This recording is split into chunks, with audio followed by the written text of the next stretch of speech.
I'm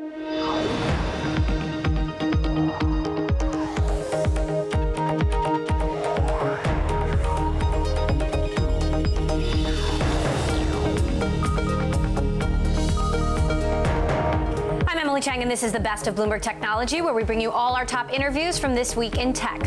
Coming up, Facebook CEO Mark Zuckerberg speaks to the press. The company now says 87 million users could have been impacted in its most recent data scandal, and that they're learning from their mistakes. Our extended interview with Facebook COO Sheryl Sandberg ahead.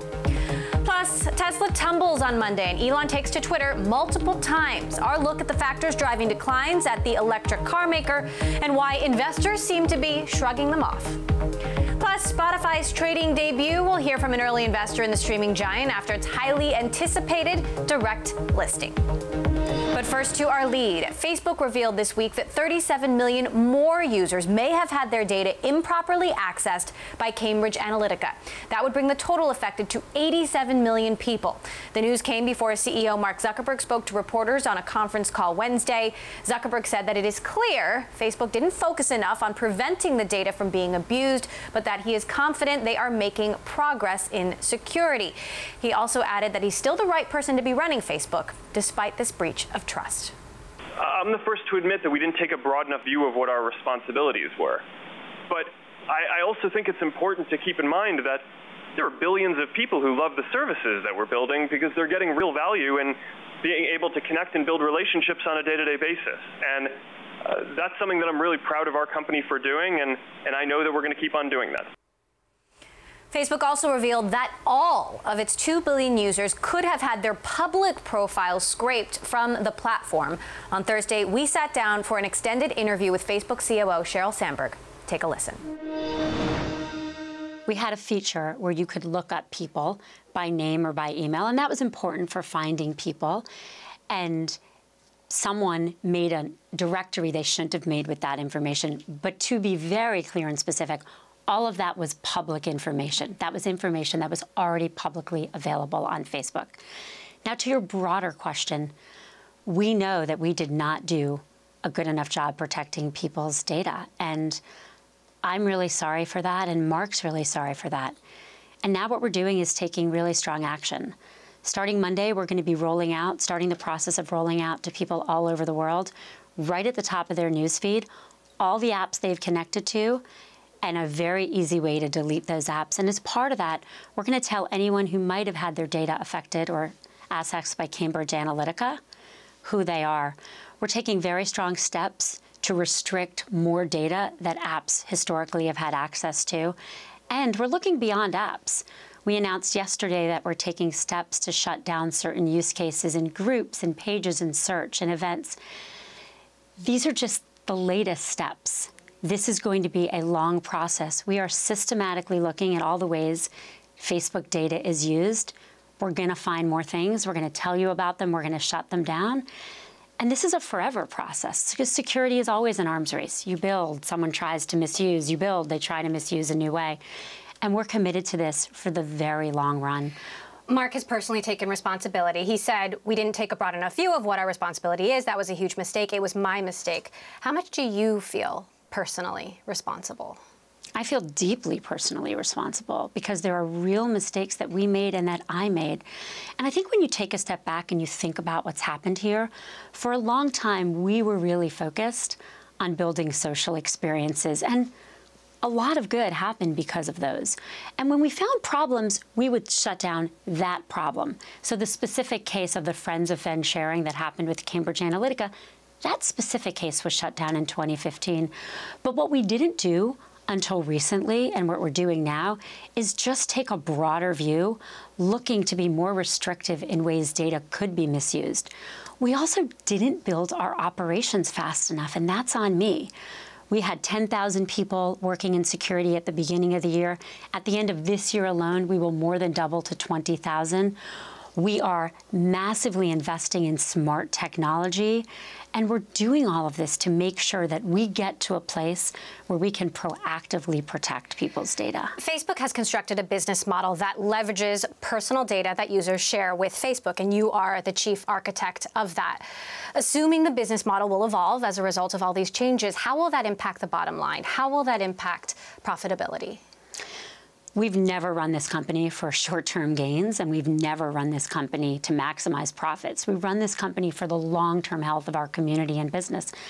We announced 2 quarters ago in earnings that these investments are big and they will impact profitability. And that's okay with us because it's the right thing to do. We want to make these investments. We'll update at the next quarter.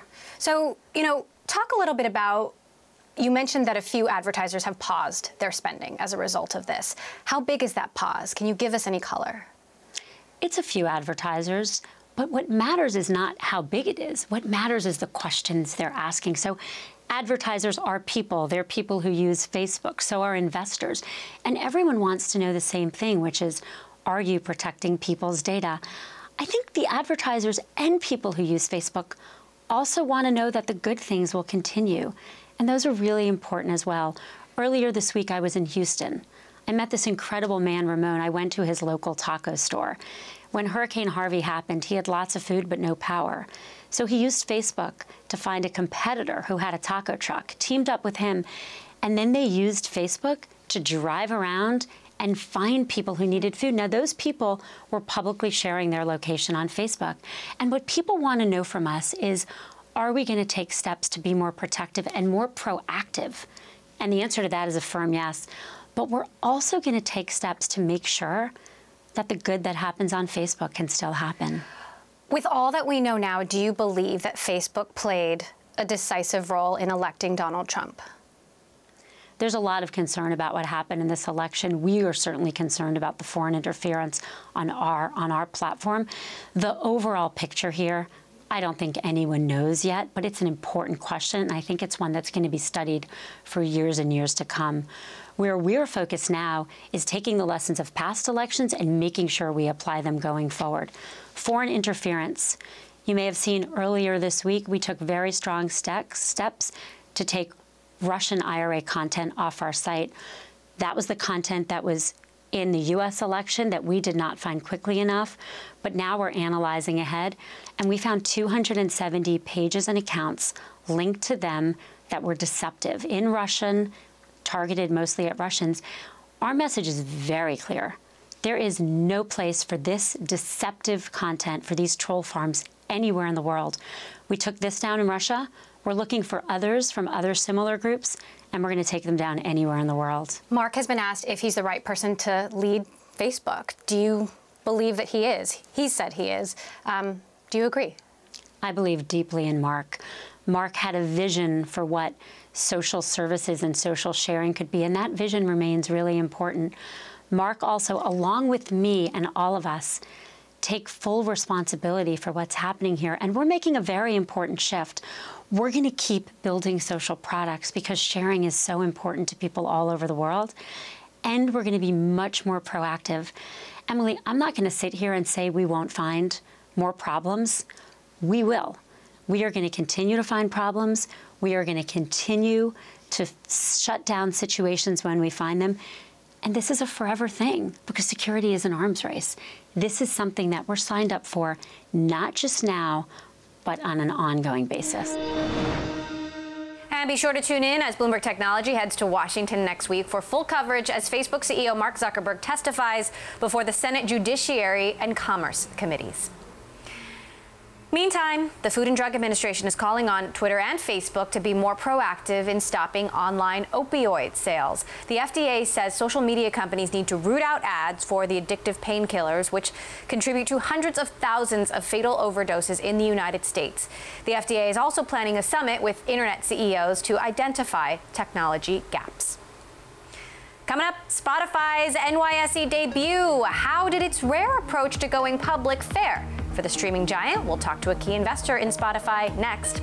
And if you like Bloomberg News, check us out on the radio. Listen on the Bloomberg Radio app, Bloomberg.com, and in the U.S. on SiriusXM. This is Bloomberg.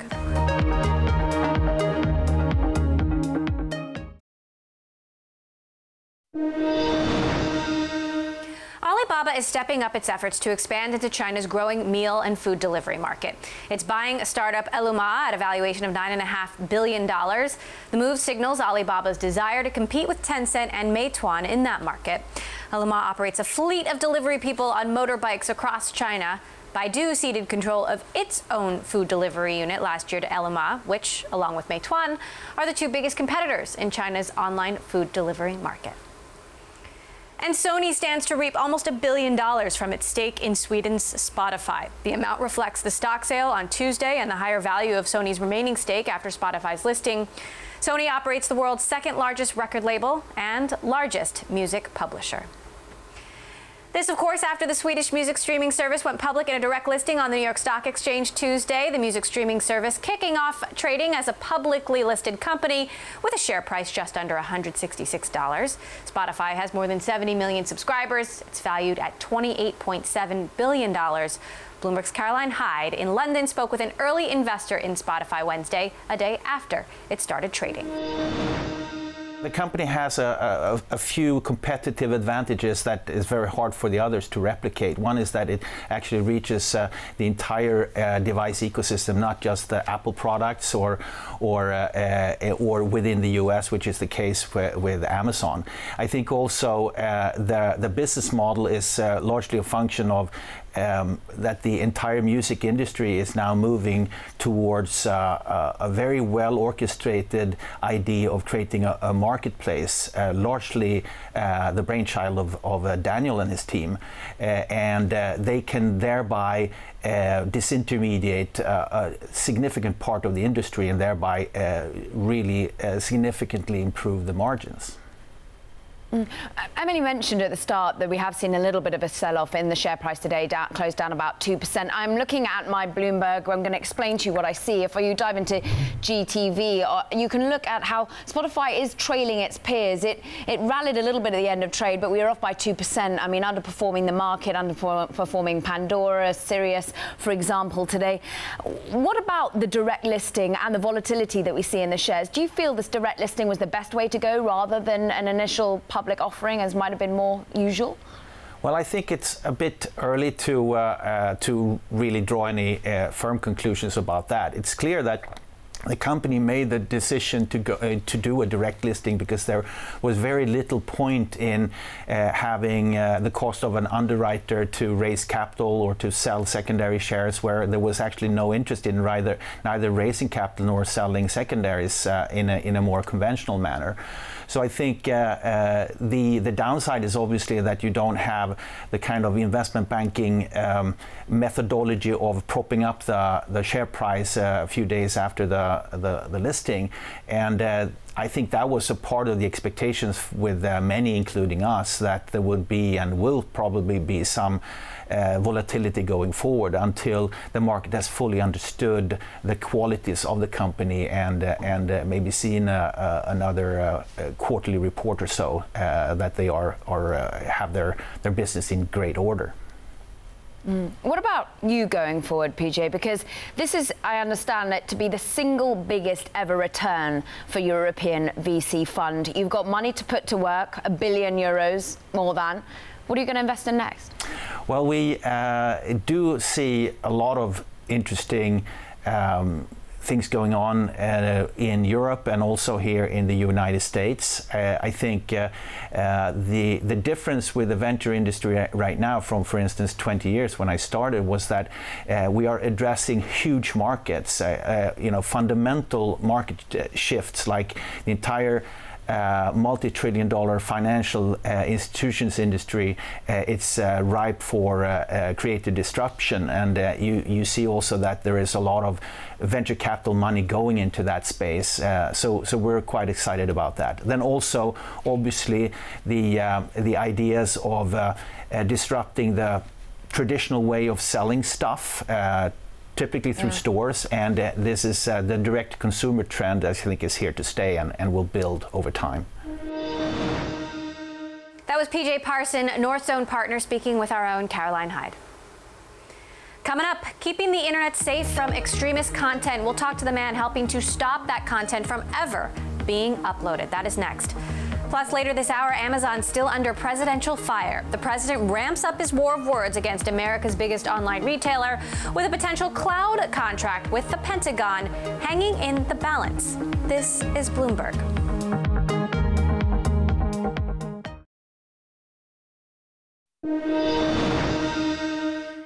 We were live on air Tuesday as reports came in about the shooting at Google's YouTube headquarters. Police later identified the shooter as a video creator who was upset with the company for policies she claimed limited her audience.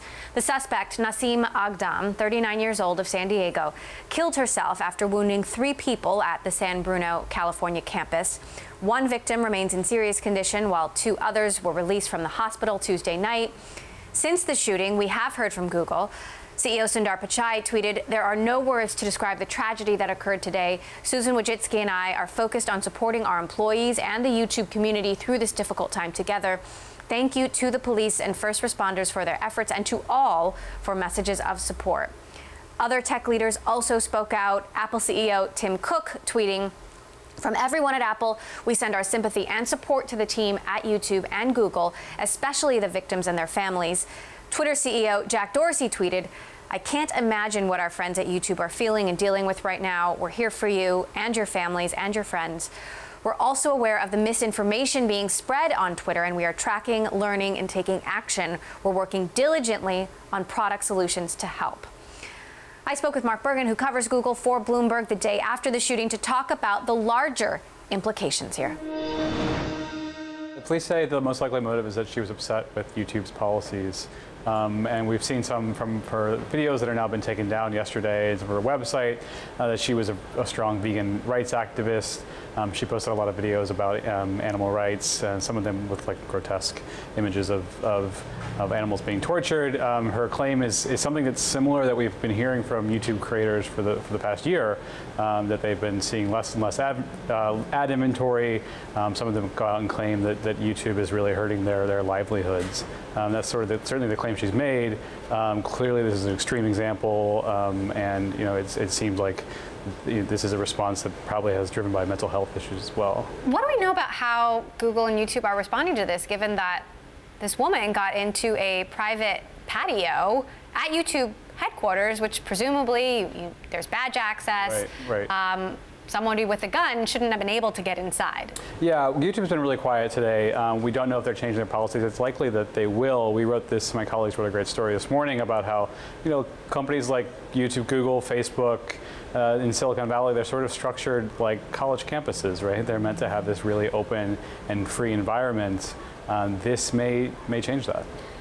What about sort of the bigger story about the big policy changes that YouTube has been making and how they have been, we talk a lot about the obvious creators like Logan Paul and people who people recognize, but there are so many creators out there who do use YouTube's platform, and YouTube is making big decisions that are kind of dramatically impacting how creators are paid, how creators are, how they actually, the rules around what kind of content can be uploaded, and all of that. Yeah, one of the key issues, I talked to Jonathan Albright, who's a research director at Columbia, at the Tao Center for Journalism, who studied this, and he said one of the issues, YouTube has made a series of policies, but they've all been rather reactive and not proactive, right? They're in kind of this tug of war between, they have advertisers and lawmakers and the general public that say you're not doing enough to moderate the content, and some of the offensive content that's on their website. In response to that, they've limited the number of ads, and then you have creators saying that you're doing too much and you're taking over. And I think both parties are saying to YouTube for the past year, you're not communicating very well with us what these changes are.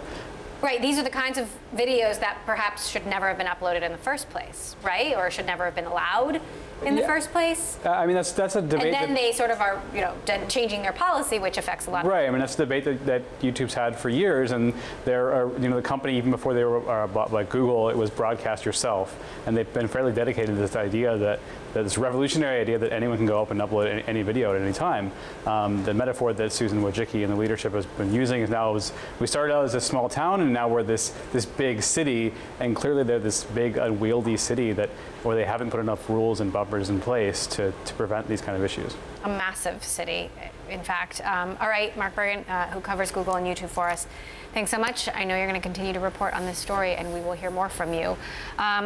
Now, reports that the YouTube shooter posted online rants about the company have some people asking if that should have raised a red flag. My next guest has made a career of tracking illicit content online, developing technology that helps identify things like child pornography and extremist videos. It's technology that can be used to help create truly socially responsible networks online, and is the focus of our latest installment in the Socially Responsible Network series. I want to bring in Dr. Haney Farid, a senior advisor to the Counter-Extremism Technology Project. His work with companies like CEP and Microsoft has led to the detection and prevention of the upload of millions of images of child pornography as well as extremist videos. So, Dr. Farid, first of all, I want to hear your reaction to this shooting at YouTube. You know, for so many minutes, you know, at the beginning of this situation, we didn't know what had happened, and now we have a fuller picture of the story.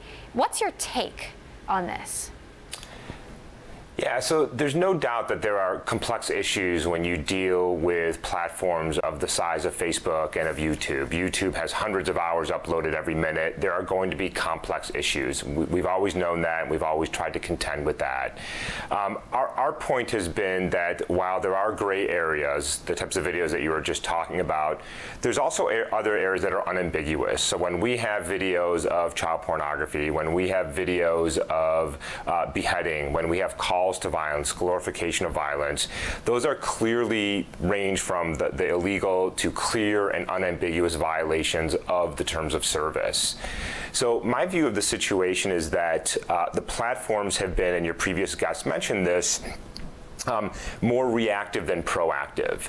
And if you're going to have policies in place, which I think we all agree you have to have, we may disagree on what the policies are, but I think we would agree we should have policies. But I argue, let's argue about the policies. Let's argue about what we want on our social media platforms.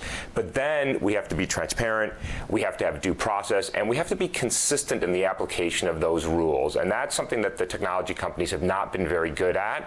And I think that they could do much better to avoid exactly the types of confusion and misunderstandings, and frankly being tugged in both directions. You suggested the establishment of a cyber ethics commission to counter the lies of technology. Can you explain this as it relates to this discussion? Sure. I think for the last 2 decades or so, we've seen somewhat of a Wild West in Silicon Valley, and it has led to an amazing growth of internet companies and social media and lots of wonderful things in our lives. But I think we will all agree over the last year and a half or so, we've seen the dark side of that, from the data privacy issues to the election tampering to the child pornography to the online extremism, and on and on and on. And so I think we have entered and continue to enter a very complex digital age. I don't think that we are thinking about these things as thoroughly and carefully as we have. And I think often, as again you said earlier, we are being reactive versus proactive. So in the same way that we had a bioethics committee established 20, 30 years ago to deal with the complexities of modern medicine and modern biology, I think we should bring some of the best minds together and start thinking about how we live in this very connected, very complex, very digital world. Because I think everything from the social media issues we're talking about to the self-driving cars, we've seen some very complex and troubling things over the last few weeks. I don't think we are prepared to think about them at a technological level, at a legal level, at a philosophical level, at a moral level, and an economic level. And I think we have to give more thought to that before we run headfirst in, create these enormous platforms that we don't know how to control, and then are trying to back our way out of that. I don't think that's the right way to do business. That was Dr. Haney Farid, Senior Advisor for the Counter-Extremism Project. Coming up, President Trump is ramping up his critiques of Amazon, but will the administration take action against the tech giant, and would it have an impact? And a reminder, all episodes of Bloomberg Technology are live streaming on Twitter. You can check us out at Technology weekdays, 5 p.m. in New York, 2 p.m. in San Francisco. This is Bloomberg.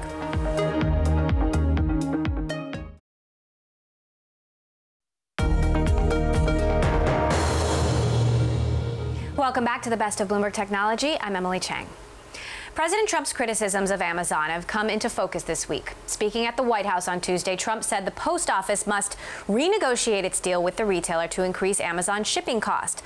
On Wednesday, we learned that Oracle CEO Safra Catz has criticized the bidding process for a huge Pentagon cloud computing contract where Oracle and Amazon are competing. Catz complained to President Trump in a private dinner on Tuesday, saying that it seemed designed for Amazon to win, according to people familiar with the matter. President Trump was receptive.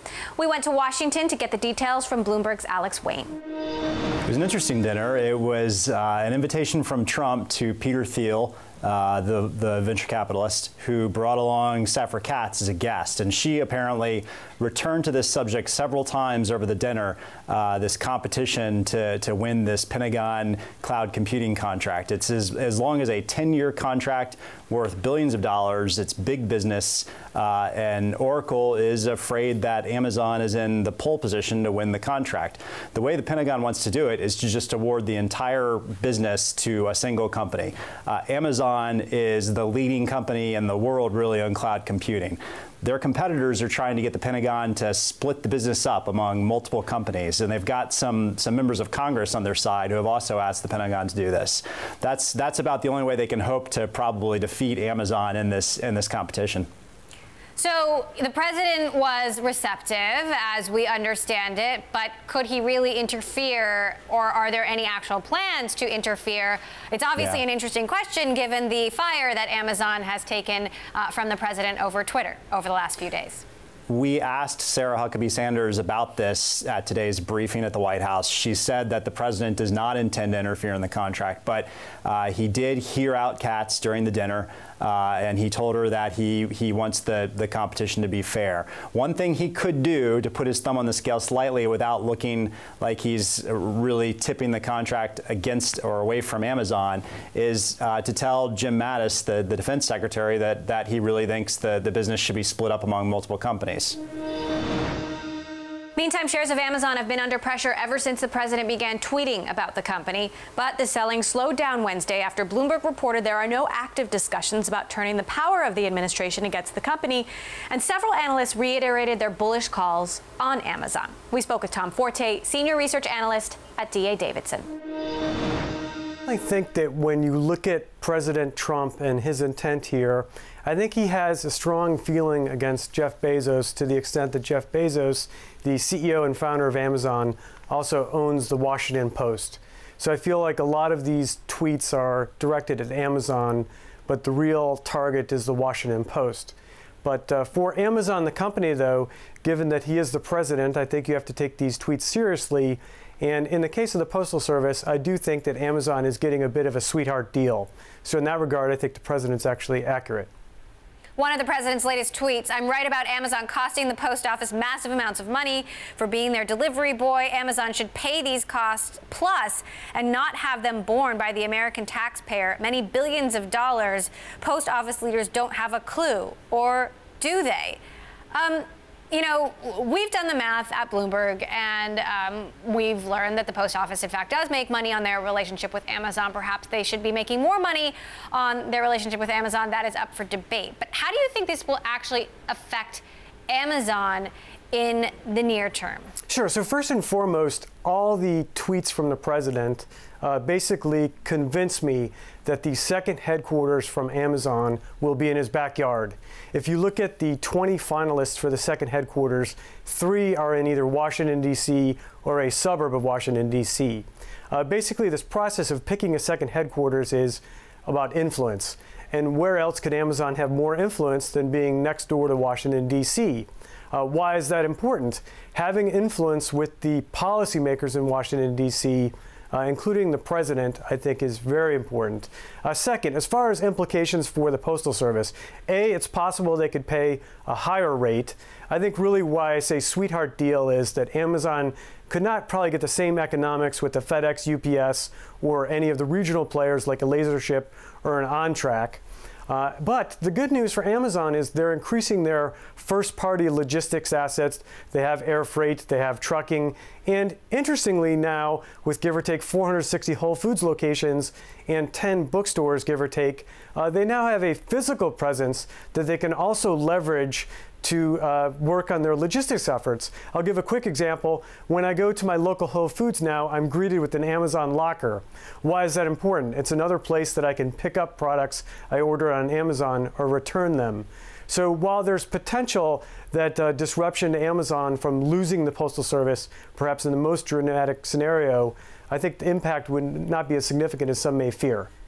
Postal Service aside, what about the bigger picture regulatory issues? You know, we were just speaking earlier about a huge Pentagon cloud computing contract that Amazon competitors believe seemed destined to win. Oracle CEO Safra Catz complained about this directly to the president. He was receptive, but there's no evidence that the White House would actually interfere here.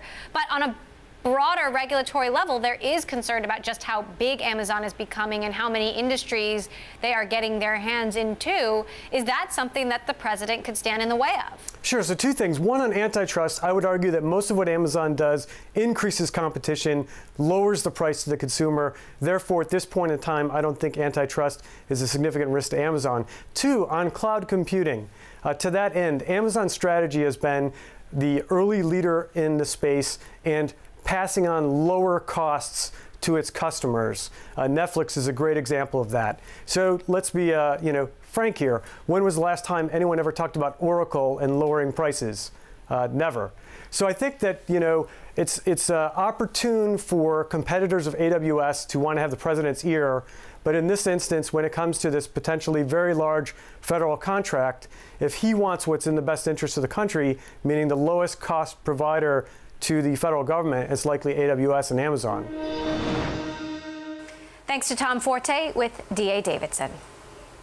Well, ESPN is debuting a new streaming service that'll cost $4.99 a month. ESPN Plus will offer live sports, including hundreds of MLB, NHL, and MLS games. Also included, college sports, boxing, PGA golf, and tennis.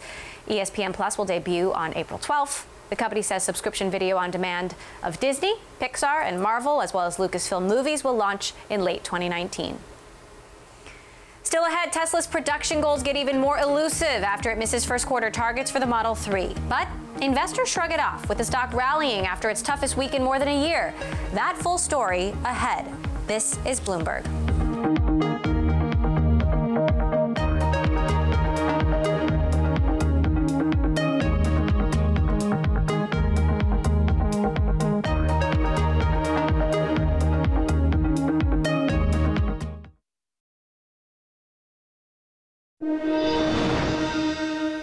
A stock we are watching, shares of Fitbit tumbling in Monday's session after a Morgan Stanley analyst downgraded the stock to underweight. The analyst saying the company continues to struggle with bringing in revenue and is burning cash. Tesla also, meantime, took a tumble this week, plunging Monday after a report from Jalopnik that CEO Elon Musk told employees in an email the electric car maker may exceed a weekly production rate of 2,000 Model 3 sedans. Though by midweek, the stock was making a comeback after its toughest week in more than a year. We spoke with Bloomberg's Craig Trudell, who leads our automotive coverage from Detroit, and in New York, UBS analyst Colin Langan, who has a sell rating on Tesla. This conversation took place Monday before Tesla's stock came back from its lows. It's definitely, I've been sleeping at the terminal moving all these headlines, Emily, if Elon's sleeping at the assembly line. Definitely, you mentioned the Jalopnik report and this idea that Tesla maybe was approaching 2,000 Model 3s a week as of today, actually. Perversely, that actually spurred a little bit of a relief rally. The shares were down as much as 8% earlier today. As you mentioned, a ton of negative headlines. The most important, really, from a financial perspective, being the ongoing problems with Model 3 and getting that car ramped up. That's supposed to be their mass market sedan. They have not been able to really get manufacturing going, really, from the beginning. And so Tesla really needs to figure that out, and it helps sort of explain these issues with Elon sending angry tweets to reporters. And I think one of his most recent ones was, I need to build more cars. And I think that really sort of sums up the predicament the company's in right now. So let's talk a little bit more about some of the tweets that have rolled in over the last 24 hours. One to the Wall Street Journal about the Model S recall, saying Tesla policy is to issue a recall before there are injuries. This is absolutely the right thing to do. Yet there were dozens of recalls by other car companies last month, including with injuries and deaths. You only wrote an article about Tesla. Why so? Bloomberg View's Joe Nocera responded saying, here's a new reason to be nervous about Tesla. The CEO is complaining about press treatment Never a good sign. Of course, we just saw that again with the information story just moments ago. Musk wrote back saying not criticizing, just asking questions. Colin, should he stop tweeting and start focusing on the cars? I mean, it's a fair point. I mean, I think we're in a Twitter era here, so I'm not really sure what is to really comment on his Twitter comments. I'm sure it doesn't take that much time. Obviously, the importance for Tesla here is ramping the Model 3.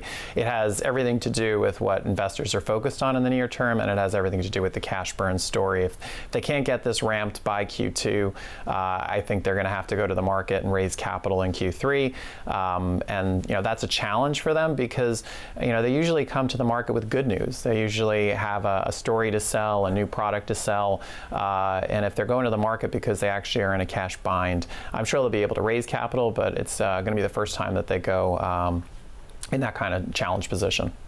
So you have a sell rating. Why? Well, one, we are very concerned about the production ramp. As I said, I mean, they are in very tight cash position, and that's not a desirable position for any company to be in, which is the importance of this production ramp. Secondly, when they get on the other side of this ramp, they'll get a nice $1 billion, I estimate, working capital benefit. You still have to worry about the underlying profitability of the Model 3 at the low 40 price point that we think it might eventually sell at. It's going to be very challenging to have a wide profit margin on that kind of vehicle. And then lastly, you have to really think about competition coming down the pipeline. Audi, Jaguar, Porsche has the emission coming next year. There's a lot of competition coming that will cut into the Tesla's EV opportunity. And then on top of that, we've seen reports of quality issues with the Model 3. So it's just not only just ramping, but it's making sure those products are at the quality level that customers expect for what's going to be, even for the lower model, it's still going to be a luxury kind of price point for that vehicle. Craig, we can't forget about the tweet about the NTSB. The NTSB spokesperson reportedly saying they were concerned about the investigative information that they are getting from Tesla. Musk tweeting lots of respect for the NTSB, but NHTSA regulates cars, not the NTSB, which is an advisory body. Tesla releases critical crash data affecting public safety immediately and always will. To do otherwise would be unsafe. Look, safety is the ultimate priority here. Should we be concerned about the safety given, the rush that appears to be happening behind the scenes? Well, I think it may be unfair to sort of link the rush behind the scenes to this accident that the NTSB is investigating, but it's definitely a fair sort of question to ask whether Tesla was sort of acted inappropriately in putting out several blog posts, the most recent of which was sort of critical of the driver involved in this fatal crash. The company did try to walk this fine line of saying that it's tragic what happened and that it's sorry that this occurred. But the company came out and during an active NTSB investigation talked about the driver not having his hands for a period of time leading up to the crash. And this is just sort of a no-no. And the NTSB, when it looks into accidents like this, it requires that the companies that are subject to the investigation to cooperate, but also to sort of keep quiet as the investigation is going on. That was UBS analyst Colin Langan and Bloomberg's Craig Trudell. Well, in the midst of all his tweeting about Tesla on Monday, Elon Musk also fired a tweet celebrating SpaceX. Monday afternoon, SpaceX had another successful launch from Cape Canaveral, Florida. The Falcon 9 rocket carried 5,800 pounds of supplies for the International Space Station. SpaceX is targeting roughly 30 total missions this year, and Monday's launch brings the tally to 7. Coming up, why your next iPhone may look radically different. We're going to get the product scoop on future smartphones next. This is Bloomberg.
In the latest tech revolving door, Apple has hired Google's top artificial intelligence executive to help the iPhone maker catch rivals in one of the most important fields of modern technology.